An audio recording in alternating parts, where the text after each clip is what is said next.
Parti. Bonjour les amis et bienvenue dans cette nouvelle vidéo de Tajmaj pour la partie calcul.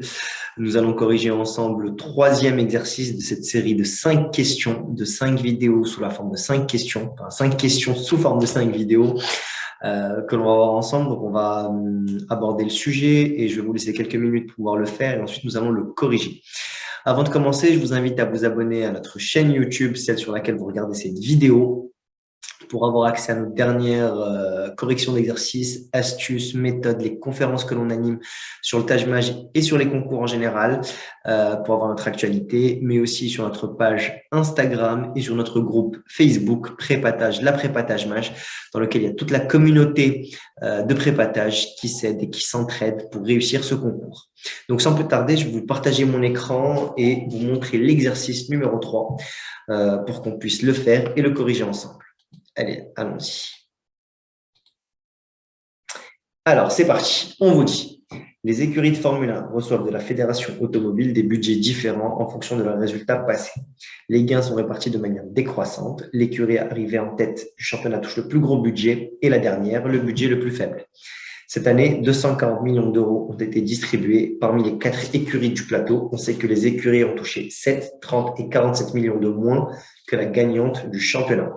Combien a touché l'écurie championne du monde? Alors, pour ce genre d'exercice, ce qu'il faut vous dire, et la question qu'il faut vous poser à chaque fois, c'est en fait quel est mon inconnu?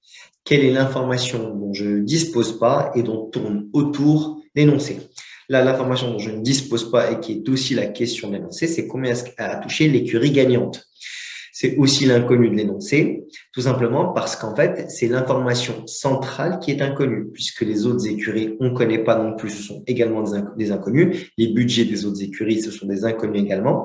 Mais comme l'énoncé tourne autour de l'écurie gagnante, c'est donc l'écurie gagnante qui est l'inconnu principal, le budget de l'écurie gagnante qui est l'inconnu principal, autour duquel toute la résolution de l'exercice va se faire.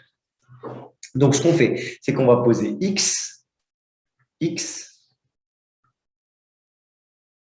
on va poser X, le budget de l'écurie championne du monde. OK? Donc ça, c'est l'inconnu principal. Ensuite, je vais poser l'équation par rapport aux informations de l'énoncé. On me dit que le budget total, il est de 240 millions d'euros. En fait, ces 240 millions d'euros, qu'est-ce que ça comprend? Ça comprend le budget qui a été donné à l'écurie gagnante, c'est-à-dire X. Et on vous dit quoi? On vous dit que les autres écuries, elles ont touché moins que l'écurie gagnante. Et de manière décroissante, l'écurie ayant gagné a eu le plus et l'écurie qui est arrivée dernière a eu le moins. Ça veut dire quoi? Ça veut dire que l'écurie numéro 2, en fait, elle a touché X comme l'écurie gagnante, moins 7 millions.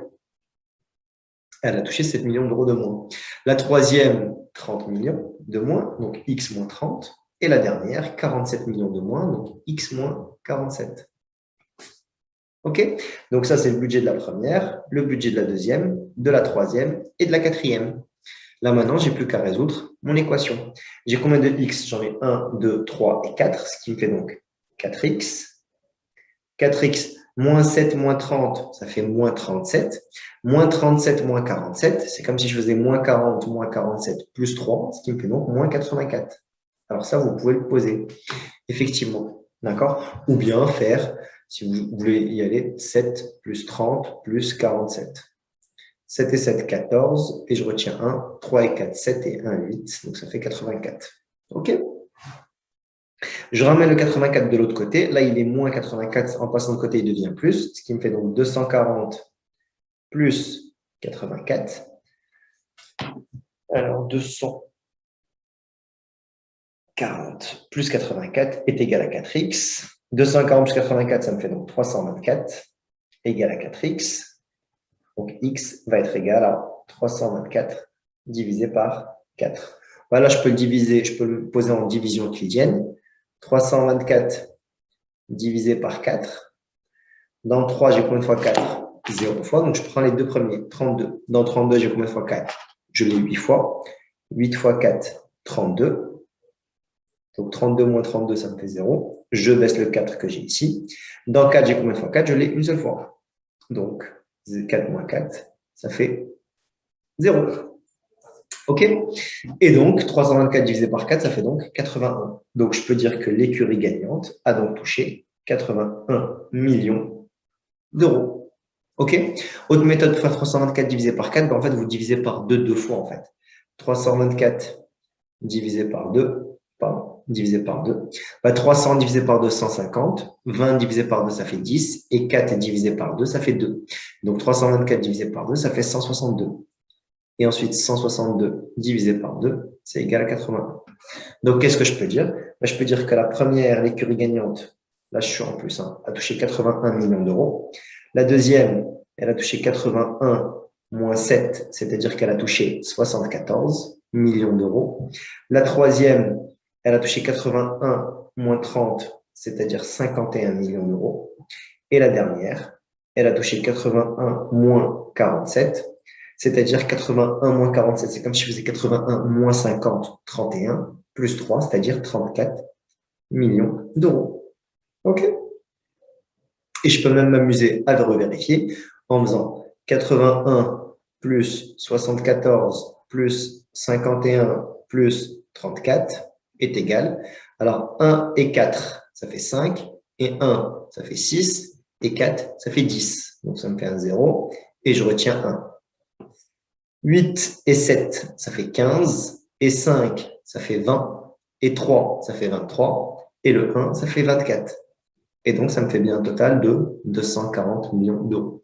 Alors, bien évidemment, là, je suis allé jusqu'au bout, ce qui me permettait de vous donner en parallèle quelques astuces de calcul mental. Mais le jour J, quand vous avez trouvé ici que x égale 81, vous arrêtez là, hein, pas besoin d'aller plus loin.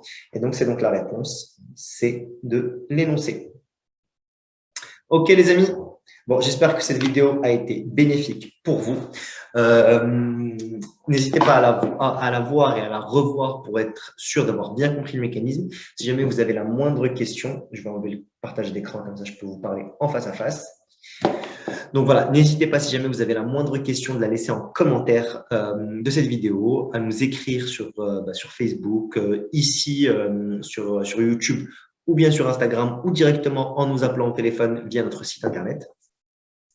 Et si la vidéo vous a plu, n'hésitez pas à la partager, à mettre un pouce pour la liker, ça fait toujours plaisir. Et je vous souhaite bon courage et bonne chance pour la suite de vos concours. À très vite et on se retrouve très bientôt pour la prochaine vidéo. Ciao!